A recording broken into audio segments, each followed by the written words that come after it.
Allons maintenant explorer un univers étrange qui peut faire peur, c'est celui des fantômes et c'est votre univers, Eric Ferson. Vous êtes donc mentaliste, chasseur de fantômes. Alors, je le disais tout à l'heure, en 2008, vous avez écrit ce livre qui est une référence, le manuel du chasseur de fantômes, aux éditions Lattès. Depuis, ce livre se vend toujours très bien.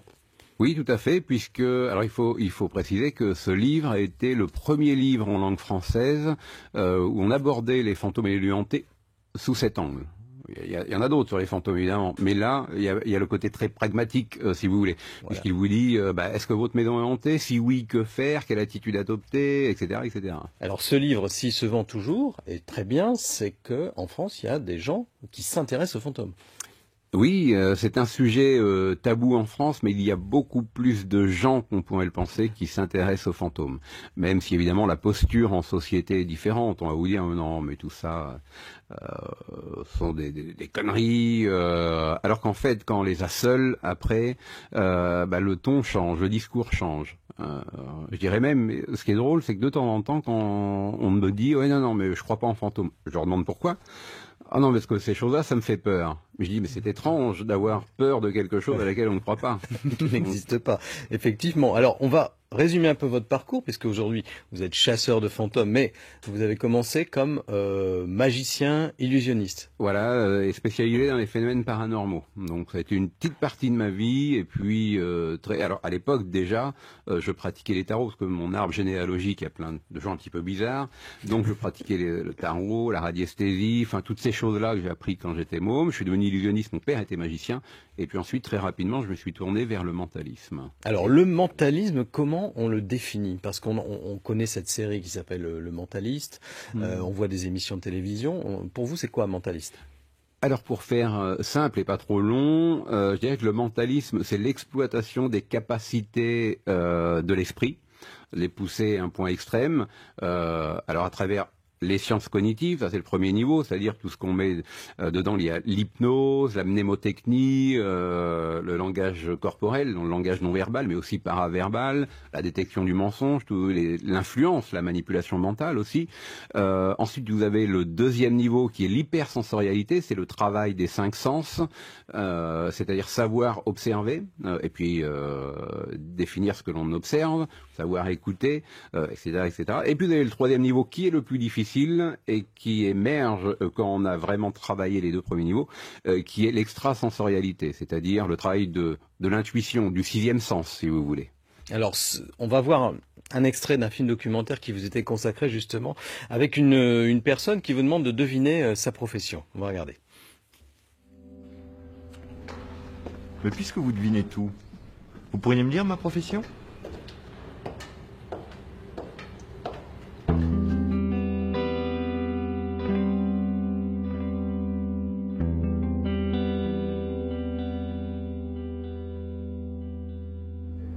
Je vois du mouvement, je vois des corps en mouvement. Vous étiez certainement danseur. Je dis bien vous étiez. Aujourd'hui, pour des raisons financières et matérielles, vous faites autre chose. Néanmoins, vous êtes dans la séduction, vous avez ce besoin de séduire, besoin de contact, d'échanger avec de nouvelles têtes. Pour moi, tout me laisse à croire que vous travaillez aujourd'hui dans la communication ou le commerce. Étonnant.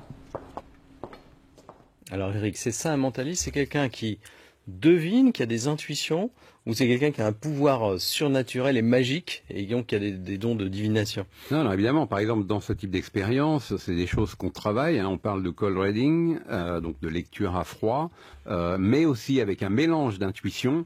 Alors c'est une discipline très difficile. Le cold reading, il y a 10 ans de travail en expérimentant tous les jours. On va essayer de déterminer par rapport à ce que l'on voit, les indices que l'on voit sur la personne, par rapport à ce qu'elle renvoie, et puis aussi avec l'intuition.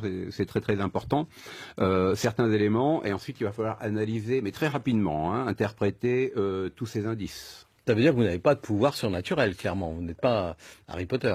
Voilà, non, il n'y a pas le côté surnaturel, bien qu'il arrive, et tous les mentalistes vous le diront, quand on a travaillé des années, eh bien il arrive qu'on fasse des choses, comme c'est le cas quand je fais des démonstrations, Il arrive qu'on fait des choses, mais on ne se les explique pas, en fait. On se laisse porter, justement, par ce sixième sens, par l'intuition, et on surfe comme un surfeur sur la vague. On va essayer de les garder, aller aussi loin qu'on peut aller. Alors, donc cette profession de mentaliste, aujourd'hui, elle cohabite avec une autre activité, qui est que vous enquêtez beaucoup sur les phénomènes paranormaux. Ça veut dire qu'ils ne sont pas normaux, qui sont à côté de ce qui est normal. Ouais, à côté du normal, ouais. Ça sera peut-être sans doute le normal de demain. Hein, oui, parce que dans l'histoire, en fait, des choses qui étaient complètement pas expliquées à une époque, aujourd'hui, sont parfaitement expliquées. Oui, tout à fait. Exactement. Et puis moi, on m'a toujours appris j'ai été éduqué aussi dans cet univers-là. Le paranormal a toujours été normal dans ma famille, donc il est logique que pour moi, il soit normal, même si il n'est pas explicable. Mais en tout cas, ça fait partie de la nature. Par définition, puisque ça existe ou pas, mais en tout cas, il y a des preuves empiriques, je dirais, pas des preuves scientifiques, mais des preuves empiriques. Voilà, la science n'explique pas tout encore. Qu'est-ce que c'est qu'un fantôme? Quand on dit chasseur de fantômes, comment on définit le fantôme? Voilà, c'est important de poser cette question, parce que souvent on me dit, mais est-ce que vous croyez aux fantômes? Et depuis des années, je réponds à ces personnes, mais dites-moi ce que vous entendez par fantôme, et je vous dirai si j'y crois. Alors un fantôme, la croyance populaire veut que ce soit l'âme d'un défunt. Pas forcément, ça peut être le cas quand ce fantôme, cet esprit, cette entité, appelons-la comme on veut, s'il semble qu'elle ait une conscience, qu'elle ait une espèce d'interaction avec les vivants, mais souvent c'est pas le cas, c'est juste une hantise résiduelle qui est stockée dans la matière et qui va se manifester sous forme d'images, de sons ou d'odeurs. Alors pour être clair, précis et être le plus objectif possible, je dirais qu'un fantôme, c'est en fait une masse d'énergie concentrée qui va modifier l'environnement dans lequel il se manifeste par des méthodes paranormales, c'est-à-dire qu'on ne connaît pas encore. Ça veut dire des objets qui bougent, des portes qui s'ouvrent, des bruits dans la maison, c'est ça la manifestation? Alors oui, il y a différents types de manifestations, il y a celles que vous venez d'énumérer, mais ça peut être aussi se retrouver en face d'une apparition, d'une personne, si vous voulez. Ça peut être aussi des sensations de froid, ça peut être l'impression d'être observé. Alors bien sûr, un seul indice n'est pas suffisant, il y a une enquête qui se fait après pour déterminer qu'est-ce qui se cache derrière. Quand vous dites qu'il n'y a pas forcément une conscience, parce que l'imagerie populaire, c'est le fantôme qui va vous faire peur, vous parler, vous faire des cris pour que vous ayez peur. Exact, c'est pas ça du tout en fait. Mais non, ça c'est un cliché littéraire et cinématographique. Et qu'en fait le fantôme n'a pas pour démarche de nous faire peur. D'ailleurs, on a plus souvent peur de l'image que l'on se fait du fantôme que du fantôme lui-même. La plupart des gens qui rencontrent un jour, qui se retrouvent en face d'une telle apparition, voient que c'est pas si terrible que ça. Alors, quand on va par exemple aujourd'hui sur Internet, on voit des tas de photos qui circulent, de vidéos, de surveillance, etc., où on voit soi-disant des fantômes. Vous faites des enquêtes? Ça veut dire que quand on dit j'ai vu tel phénomène, j'ai ma maison qui fait du bruit, j'ai des portes qui s'ouvrent, c'est inexpliqué, vous allez sur place et qu'est-ce que vous faites exactement? Alors d'abord j'interroge les témoins, savoir ce qu'ils ont vu, vécu, et puis ensuite je vais passer une journée, une nuit, voire plus dans le lieu avec différents appareils qui vont me permettre de détecter non pas les fantômes, mais des anomalies qui laissent supposer à la présence de fantômes. Il y a une nuance. Et ensuite, il y a une très longue enquête qui va commencer. Je vais essayer de remonter le passé de la maison, s'il y a eu des drames ou pas, savoir qui hante le lieu et pourquoi. C'est ce qui est le plus fascinant. Alors, par exemple, en Normandie, il y a un endroit qui est très connu, c'est l'abbaye de Mortemer. C'est dans l'Eure, qui fait partie des endroits répertoriés comme étant hantés. Donc, qu'est-ce qui se passe là dans cet endroit précis? Il y a plusieurs, il y a différentes choses. Certains affirment avoir aperçu une dame blanche. On dit que c'est Mathilde l'Empresse, qui a été enfermée dans cette abbaye pendant de longues années, et non pas emmurée comme l'histoire le dit. On parle aussi de moines fantômes.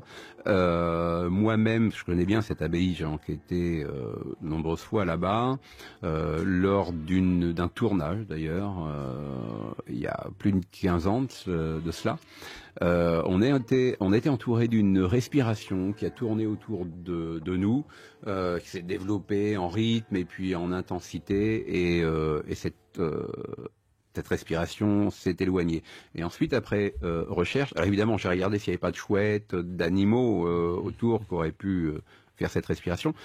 Et en faisant mon enquête, en fouillant dans les archives, j'ai constaté que au même endroit, à différentes époques, des personnes ont vécu exactement le même phénomène. Alors ça veut dire que vous n'avez pas forcément l'expliquer, ce phénomène.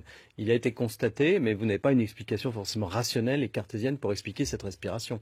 Oui, non, tout à fait. D'ailleurs, je tiens à préciser que moi, ma démarche, même si évidemment j'essaie de trouver une explication rationnelle, la tâche du chasseur de fantômes, c'est avant tout d'éliminer toutes les explications rationnelles avant de se tourner vers une explication qui l'est moins. Enfin, oui, ça veut dire par exemple des supercheries, hein, des gens qui font croire qu'il y a des fantômes. Voilà, alors c'est rare, mais ça existe. Voilà. Tout à fait. Ça peut être des causes tout à fait naturelles, par exemple une rivière qui passe sous une maison. Exactement, ou des mouvements de terrain, une chouette au grenier qui va marcher, on va entendre des pas, ou alors qui va respirer aussi. Ça peut aussi être des choses qui se passent dans la tête des gens. Ils pensent voir des choses, mais c'est que dans leur tête. Des hallucinations, mais les études ont démontré que les cas d'hallucination dans ce domaine sont très rares, excepté les personnes qui prennent des substances hallucinogènes.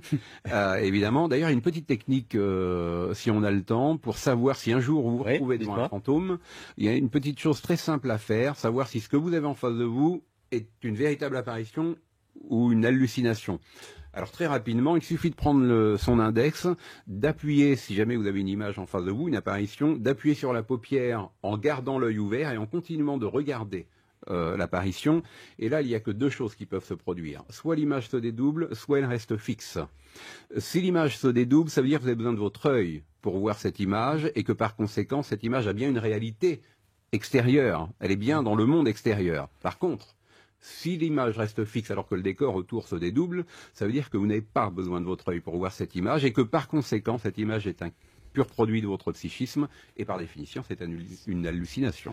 Très rapidement, Eric, sur toutes les enquêtes que vous menez, quelle est la part de phénomènes qui restent inexpliqués, qui peuvent être une apparition de fantômes? Alors le ratio est très simple, c'est 70-30. 70% des cas sur lesquels j'enquête sont explicables, il y a une explication rationnelle derrière, alors que 30% reste une véritable énigme encore pour la science à l'aube du XXIe siècle. Voilà, donc ça c'est la même chose en France ou dans les pays, l'Écosse, l'Angleterre, ce taux est toujours le même. On retrouve les mêmes ratios, quoi. Je vais rappeler le titre de votre livre, c'est le manuel du chasseur de fantômes aux éditions Lattès. Alors je précise que vous avez un site qui s'appelle ericferson.fr. Voilà, ou maisonhantée.com, où il y a encore plus de dossiers. Et puis il y a une affiche qui est là pour nous rappeler que vous proposez une balade dans Trouville. Dans le Calvados, une balade un peu étrange comme ça. Oui. C'est tous les samedis. C'est même du mercredi au samedi. C'est même plus que ça. Voilà, durant les vacances. L'énigmatique expérience, donc une balade dans les rues de Trouville avec les esprits et les histoires. Et là où on fait des expériences et où j'apprends aussi aux gens comment enquêter. Je leur mets les appareils en main. Donc il y a plein de choses. C'est presque une chasse aux fantômes. Exactement. On va partir maintenant dans une ville où il y a sans doute des fantômes, puisqu'elle a une longue histoire. C'est Villedieu-les-Poêles dans la Manche. Cette cité a été fondée il y a 900 ans par les chevaliers de Malte, les croisés. Et depuis le Moyen-Âge, à Villedieu, on travaille le cuivre, regardez.